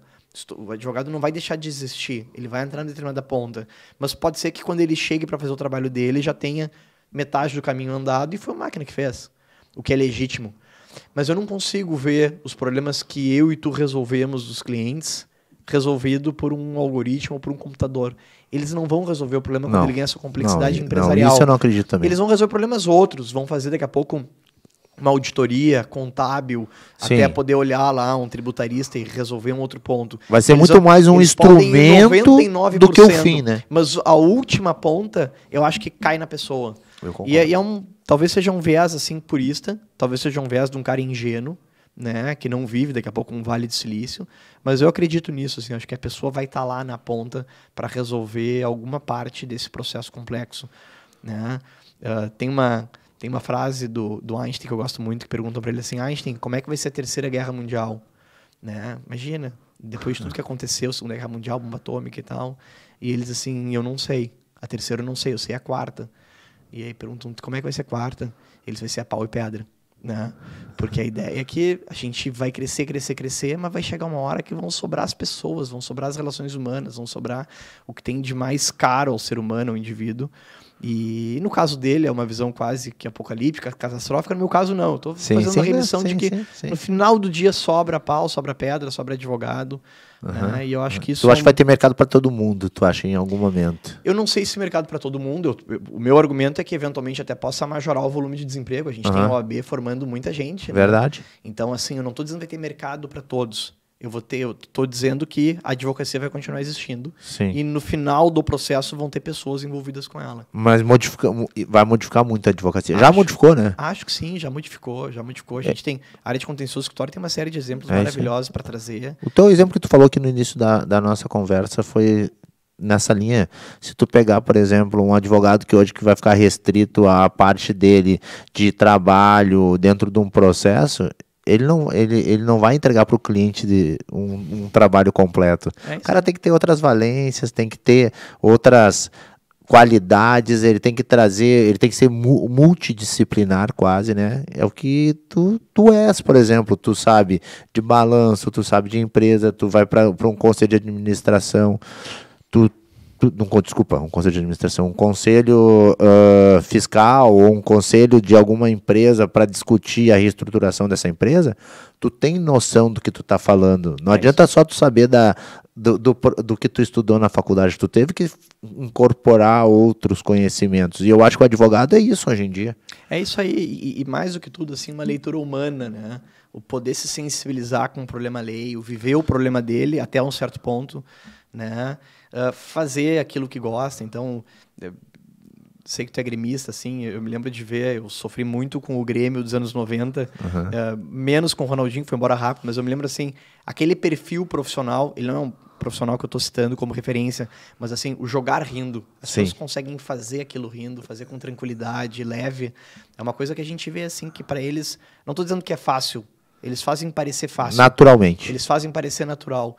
E eu acho que essa advocacia de quem advoga de alguma forma mais leve, entendendo a problemática humana, entendendo o que está por trás, sofrendo talvez um pouco com o cliente das dores, mas conseguindo ficar de maneira apartada para poder realmente trazer uma solução, eu acho que esse advogado ele não vira máquina, né? E a máquina não cumpre o papel desse advogado. Sim. Então, esse elemento humano, eu com o André Silveiro, assim, a gente teve experiências muito interessantes, assim, de conselho de empresas familiares, assim, de pegar grupos familiares, empresariais, assim, destruídos. E criando laços, entendendo o que eles têm de laço comum, qual é a vinculação deles, o que eles querem. Complexo isso. E ir construindo relações, assim. Eu me lembro que tinha um grupo familiar que a gente atendeu, estava recém começando na advocacia, eram herdeiros de uma área rural muito grande, eram 9 herdeiros, com problemas vários. E a gente foi construindo ao longo de reuniões, mérito do André, eu fui vendo ele fazer, aprendendo. E, de repente, assim, aquela família que ia começar um processo, daqui a pouco a gente consegue evitar o processo, e daqui a pouco esses caras estão passando lá um Natal junto, coisa que seria impossível de se pensar. E eu, assim, o que me toca na advocacia, uma vez eu me lembro que alguém falou para mim assim, olha, o advogado busca justiça. Eu acho que talvez sim, alguns advogados buscam justiça, sim, mas no meu caso eu acho que eu resolvo mais fácil buscando a pacificação, assim, eu quero ver o cliente dormindo, eu quero ver o cliente tranquilo. E isso muitas vezes é uma solução fora do judiciário, né? Entre 4 paredes, numa sala de reuniões. E é mais importante, assim, aquela frase famosa, né? Se o cara tá certo ou quer ter razão, né? Sim, eu ia falar agora isso. Então, sabe que quem me conhece, meus clientes todos me conhecem, porque eu sempre tenho essa frase em algum momento do nosso trabalho. É ser feliz ou eu falei errado? Quer ser feliz ou ter razão? É isso aí. Tem gente que quer ser feliz e tá tudo certo. E tem gente que quer ter razão e tá tudo certo também. É isso aí. Esse é um ponto importante, assim. Eu só tenho que entender o que o cliente quer, né? Hoje eu tava com um cliente assim, eu falei, poxa, aí depois que eu resolvi, vocês vão poder dormir de noite. Ele olhou pra mim assim, dormir de noite, cara, não sei o que é isso há quantos meses, anos. E pra mim isso faz sentido na advocacia, assim, eu fazer pessoas dormirem de noite, claro, com perdão da simplificação, sim, mas resolver problemas, daqui a pouco ver famílias, evitando um litígio. E isso, assim, isso é o humano que faz, isso um algoritmo não vai fazer. Entender numa empresa qual é a solução dela, procurar a solução, fazer um financiamento, trazer um DIP, entrar com uma recuperação judicial para resolver um problema, negociar um plano de credores. Eu acho que essa interação humana, assim, é o que faz a advocacia, para mim, ser mais bela, assim. Perfeito. E isso que me realiza profissionalmente. E eu acho que esse é um caminho meu, talvez, da advocacia também, talvez da seara de insolvência que eu procurei. Eu gosto de ver da forma que tu trata a tua vida profissional. E eu vou trazer um exemplo aqui que, para quem não conhece, eu indico seguir o Daniel Bário no LinkedIn. As tuas postagens fogem totalmente do tradicional do LinkedIn, mas não fogem do propósito da rede social, que é uma rede social diferente, é uma rede social profissional e tal. As pessoas vão lá, falam daquilo que elas estão crescendo profissionalmente, ou daquilo que elas têm para oferecer diferente. Tu não. Tu traz as tuas postagens, ela tem algo mais. Tu traz uma humanização nas tuas postagens. Eu acho que posso falar isso, uma humanização. Porque as tuas postagens sempre me chamam a atenção dentro do LinkedIn. muito embora tu não estás no Instagram, tu não estás em outras redes, mas tu é muito atuante no LinkedIn. Tocou num ponto interessante. E eu acho muito interessante do jeito que tu trata o LinkedIn, sabe? Sim, tocou num ponto interessante, né? Vamos lá, ano de 2000, eu não tinha rede social, eu tinha um Facebook quase inativo, eu nunca quis ter Instagram. E aí eu sempre fui um cara que estava atendendo clientes, buscando caminhos, buscando abrir portas. E, de repente, eu vejo assim, começou uma pandemia. Como é que o cliente vai me ver? Quem não é visto não é lembrado. E aí, uma consultora do escritório interna de marketing disse assim, Daniel, para ti a rede é o LinkedIn. E eu comecei a acompanhar, ver as postagens, e aquilo é muito interessante, assim, eu adoro a ferramenta. Eu vejo o que está acontecendo no mercado, eu vejo os movimentos, eu vejo o que cada um faz, eu vejo qual é a área de atuação de cada um. E eu fiquei, assim, super feliz por existir uma ferramenta como o LinkedIn. Mas eu tinha que me posicionar. Eu tinha que, então, não mais apenas estar lá de maneira passiva, mas de maneira ativa. E aí eu comecei a me perguntar, assim, eu acho que foi meio intuitivo, o que eu quero mostrar, né? Cara, essencialmente eu quero mostrar que o Daniel é um advogado de uma estrutura relevante, full service, que mexe com insolvência, mas que é um cara humano, que é um cara que tem valores, que é um cara que está preocupado com coisas outras que não apenas o direito. Mas eu não estou postando vida pessoal. Eu não tomo um vinho e posto no LinkedIn, eu não posto foto de esposa, não posto foto de filhos. Eu estou falando de vida profissional. Mas eu estou tentando entender naquele mundo o que tem de elemento humano naquilo. E eu comecei, então, aí eu me lembro, eu passei na pandemia um mês em Canela com meus filhos, eles estavam tendo aula do colégio, eu trabalhava, era o mês de julho, agosto, que era um mês, assim, pandemia ferrenha, pegando. Eu disse, bom, vou ficar em Canela, trabalhando lá. Eu adorei, minha esposa odiou, porque ela disse que eu me fechava no quarto para trabalhar e ficava cuidando dos 3. Uhum. Mas por isso durou só um mês, eu poderia ter durado mais tempo morando na Serra. Uhum. Mas aí eu lembro que de repente vem a notícia de que o Circo de Soleil entrou em recuperação judicial. Poxa, o Circo de Soleil é arte. E é minha seara, recuperação judicial. Eu adoro o Circo de Soleil, eu acho talvez uma das experiências artísticas mais bonitas que a gente tem assim, no mundo contemporâneo. Eu amo também. Eu adoro. E aí eu comecei a fazer um texto. Eu sempre gostei de escrever, né? Meu pai escreve, escritor, eu sempre gostei de escrever. E eu fiz um texto bonito, né? Um texto muito empírico, da minha forma de fazer, que depois eu fui entender por profissionais que aquilo era a essência do que o LinkedIn pedia, assim. E eu lembro que eu terminei com uma frase, assim, porque o que para uns é pão, o que para uns é circo, para outros é pão. Que é uma brincadeira, assim, porque fala de pão e circo. Né? Mas eu estou dizendo assim, pessoal, olha a relevância disso, dessa ferramenta da recuperação judicial. Vocês estão achando que isso é circo. É circo para vocês, cara pálida, para eles é pão.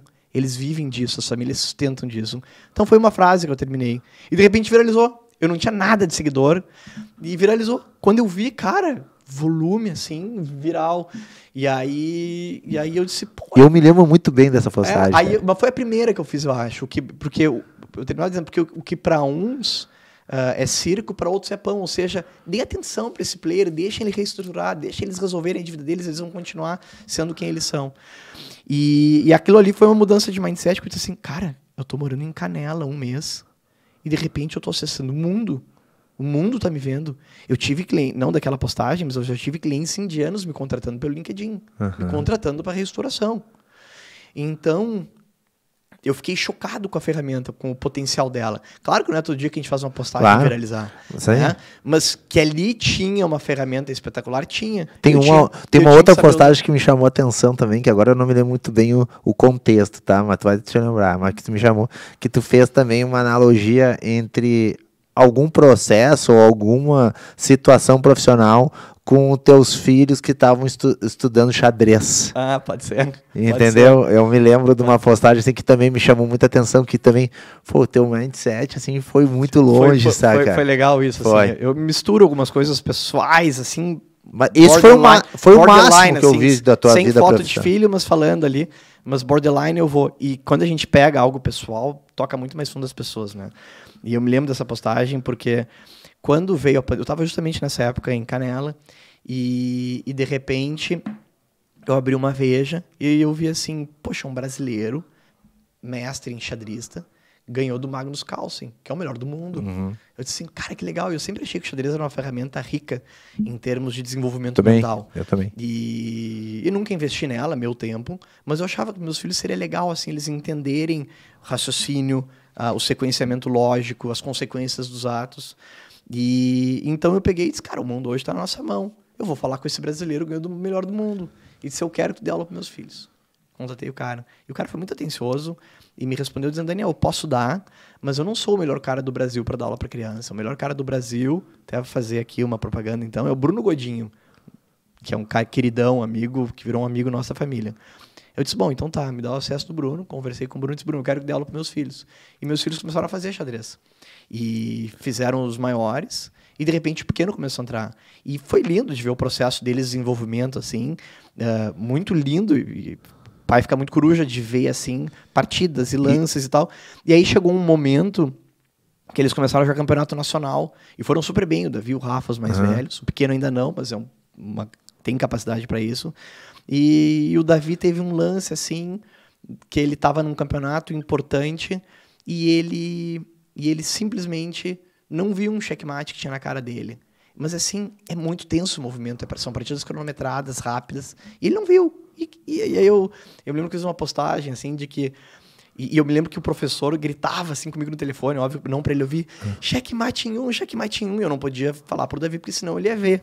E o Davi perdeu, a gente preferiu que ele perdesse do que ele visse, algo que não seria justo e ético. E ele perdeu.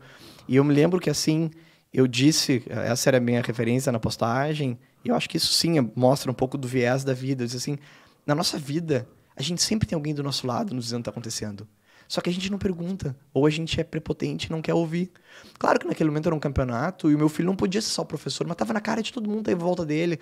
Se ele visse numa situação de não tensão, ele também acharia o checkmate, que daria para ele a vitória. Claro. Mas, então, mas assim, uma coisa é tu tá lá dentro, mas a moral né? da história é, a nossa vida permite que a gente tenha apoio. Porque, cara, as nossas esposas, nossos filhos, eles nos ajudam, nossos pais ajudam a ver coisas que a gente não tá vendo. Então, não percam essa valia. Eu, no mundo empresarial, eu vejo coisas pelos meus clientes, que não é porque eu sou melhor, é porque eu não tô no problema, eu não tô naquele furacão. E a postagem era essa, e depois o Davi teve uma mesma partida com o mesmo jogador e ganhou dele. E aí eu terminava dizendo que a vida também dá segunda chance. Às vezes a gente acha que é o fim de uma partida e que aquilo ali não tem volta. E, cara, a gente sempre tem a chance de voltar, repetir, fazer melhor. E isso vai nos tornar, talvez, mais envolvidos em vários aspectos. Sensacional. Então, assim, isso é um exemplo do que eu tento mostrar. Que insight. Mas eu tô falando para empresário. Eu tô falando para empresário, assim, ó, cara, se o Schumacher tá lá contigo e vocês estão numa espiral descendente, ouve esse cara. Ele tem mérito, se ele não tivesse mérito, ele não estaria ali, não teria contratado, mas ele não está no furacão. E não estar no furacão, por si só, já é metade da solução, porque ele consegue fazer leituras. E nesse jogo da vida não é antiético pedir ajuda. No xadrez ele era, e a gente não deixou ele ser ajudado. Sim. Mas no jogo da vida não. Pede ajuda. Tem tempo, pede um break, suspende o processo, repensa. Vai dormir no travesseiro, conversa com a tua mulher, conversa com o teu advogado, conversa com o teu consultor. Eu acho que esse insight, ele é um insight para a vida e é talvez a forma como eu... Claro, não tenho todo dia insights assim, que eu acho que tem algum valor. Mas os que tu tem são muito bons. E eu vejo que são diferenciados dentro do LinkedIn. Eu gosto muito quando tem alguma postagem tua. Sou assim, um admirador da forma que tu utiliza a rede. Eu acho que eu acho que é inspirador a forma que tu usa a rede. E eu acho que com isso eu bato naquela tecla, assim, né? De que, poxa, é um advogado com competência, é um cara que tá numa estrutura, tá jogando o jogo de insolvência, de restauração, tá fazendo projetos relevantes. Mas se não for um cara humano, um cara sensível, ele quase que não tem força para as empresas, não ajuda. Verdade. Então, assim, utilizar esse elemento da sensibilidade, da condição humana, é algo que eu acho que te faz advogar melhor. Né? E que me faz, eu acho, também competir melhor contra, talvez, no mercado. Eu sou pele e coração, né? Dentro da advocacia. Sou total, entendeu? Sou total pele e coração. É isso aí, eu peco por falar coisas, assim, peço desculpa, é a minha forma de ver. Eu também. Eu tô louco pra alguém me dizer que eu tô errado, vocês vão tomar a decisão que vocês tomarem, e a decisão que vocês tomarem eu vou tentar ajudar. Mas, assim, eu não consigo deixar de dizer que eu me preocupo com o que tá acontecendo. E esse é o papel do advogado, tem que te posicionar, cara. Entendeu? Tem que te posicionar, por bem ou por mal. Às vezes o cliente não gosta. Claro, tem formas, é o que eu falo lá no escritório.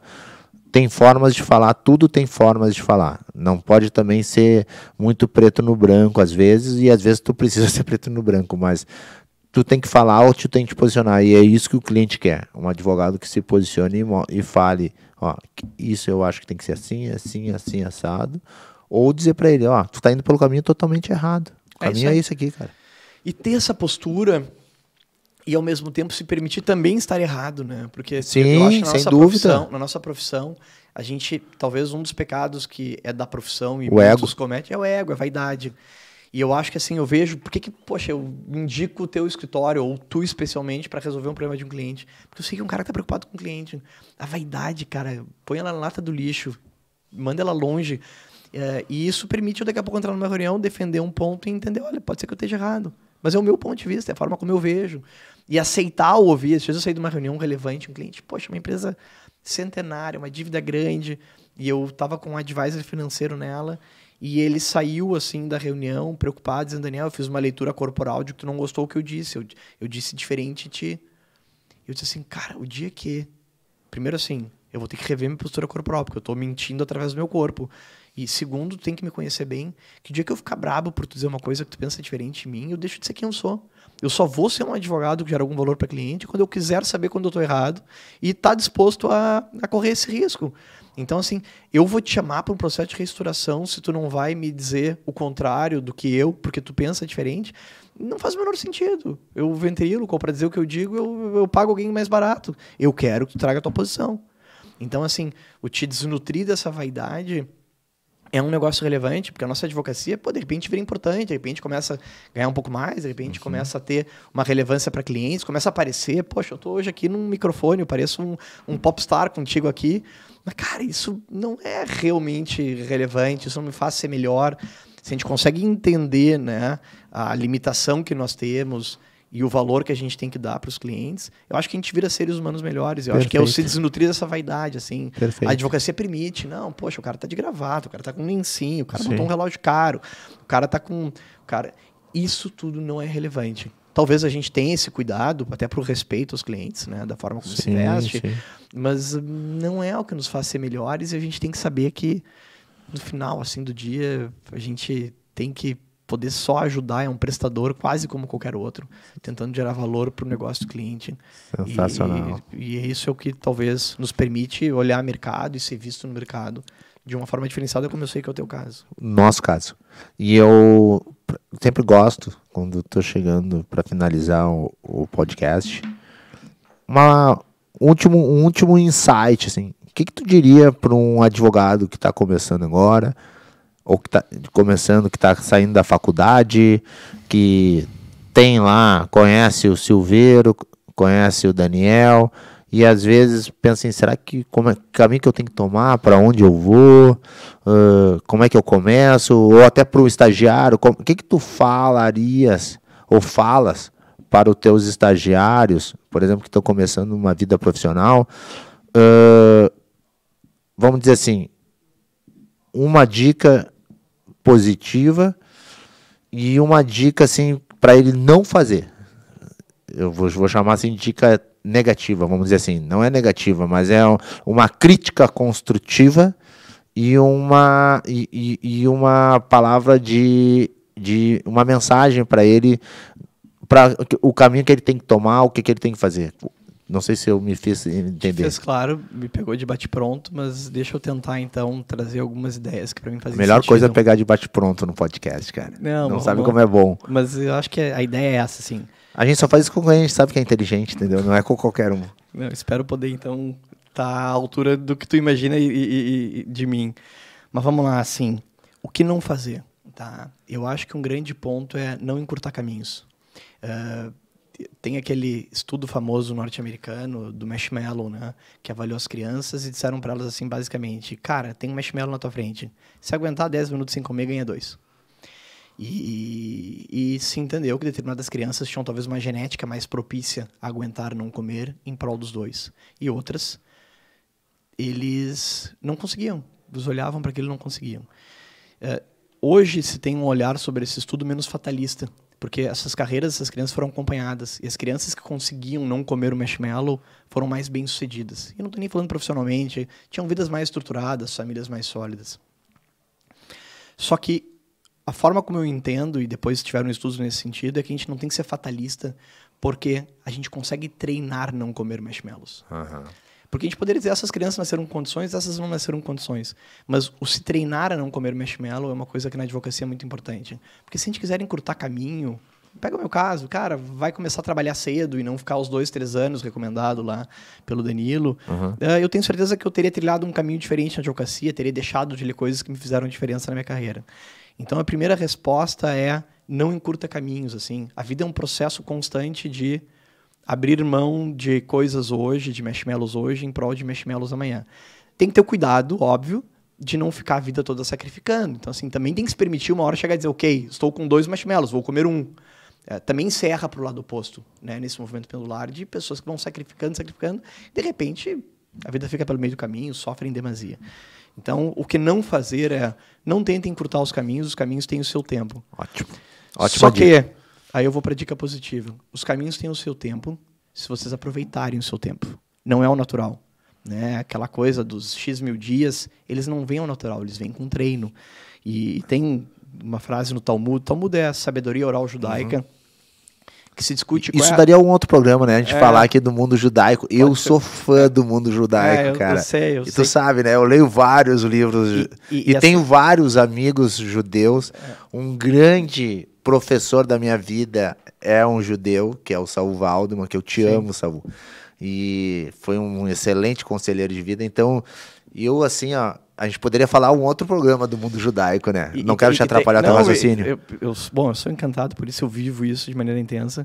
E tem uma frase, assim, tem um momento do Talmud que se discute o que resume tudo isso, né? O que resume a nossa sabedoria oral, o que resume a sabedoria escrita.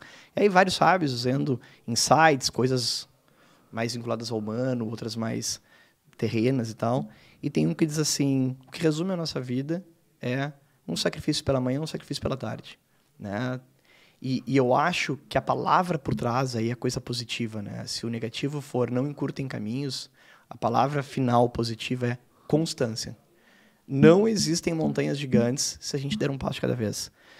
Se a gente fizer um pouquinho todo dia, de repente a gente olha para trás e, cara, a gente trilhou um caminho enorme. E a gente fica com medo, assim, porque a gente olha, poxa, essa montanha aqui, qualquer desafio pessoal que tenha, né? São desafios grandes. Mas se fizer um pouquinho todo dia com constância, tudo é superável, né? Tudo passa, tudo é superável, tudo a gente consegue. Então, o elemento positivo seria esse, assim, não perde o cuidado que a gente tem de se dedicar para as coisas com constância. Não adianta nada lá, pô, tu é um cara que daqui a pouco se dedica para fazer também um cuidado físico. Eu vou fazer hoje um monte, amanhã o cara não consegue fazer, se machuca. Sim. Cara, um pouquinho de manhã, um pouquinho de tarde. A longo prazo, gera caminhos que depois a gente olha para trás assim, cara, como é que eu consegui fazer isso? E aí tem que ter orgulho de si mesmo, tem que poder olhar para trás e dizer, cara, é um caminho legal. É um caminho que eu consegui, é um caminho que muitos me ajudaram, né? Mas é um caminho que eu consegui porque eu fui metódico, eu fui um pouquinho todo dia. Isso aqui, de repente, eu vejo, eu subi um Everest, cada um com o seu Everest, cada um com seus desafios, cada um com as suas ferramentas, mas cada um fazendo um pouquinho sempre e continuamente. Eu quero te agradecer muito o teu tempo aqui. Cara, foi uma aula, assim, sensacional, foi muito enriquecedor e acho que a gente, se puder aí mais adiante, a gente sentar aqui e conversar sobre o mundo judaico, a gente conversar sobre filosofia de vida, mudar a pauta, sair do mundo jurídico, a gente sentar aqui e trocar uma ideia, eu acho que vai ser sensacional, tu tem muito que acrescentar aí. Como a gente sempre conversa, né? Vou chamar assim agora no final, né, Dani? Como a gente sempre conversa, tu sempre é um cara que me inspira muito. Quero te agradecer muito, do fundo do meu coração, o teu tempo. Quero que tu deixe aqui o pessoal, o que tu quiseres, onde o pessoal te achar, LinkedIn, acho que é importante, né? Como eu falei, Daniel Bário, o Silveira Advogados, acho que estão em todas as redes sociais, né? Todas as redes, contato pelo escritório, por e-mail, respondo e-mails. O LinkedIn é uma ferramenta que eu tenho usado, então eu procuro responder todas as mensagens. E eu fiquei muito grato pelo convite. Para mim é uma honra falar contigo. Eu te admiro pra caramba, assim, te admiro muito mesmo. E a nossa conversa ela é tranquila, ela é leve. Eu fiquei feliz de receber esse convite. Espero ter podido contribuir. Total. Acho que na área judaica... Superou a expectativa. Acho que na área judaica tem pessoas melhores do que eu. Eu vou ter o prazer de te apresentar. Mas qualquer tema que me chamar para conversar, cara, vai ser um prazer e eu tô junto, tô dentro. e vamos para a próxima. Muito obrigado. Quero agradecer também a audiência de vocês. Quero dizer que a gente está na plataforma do YouTube e no Spotify agora. Basta procurar Planos de Negócio. A gente conta com a presença de vocês na próxima terça aqui no nosso Central Multicast. Muito obrigado pela audiência. Um abraço, boa noite.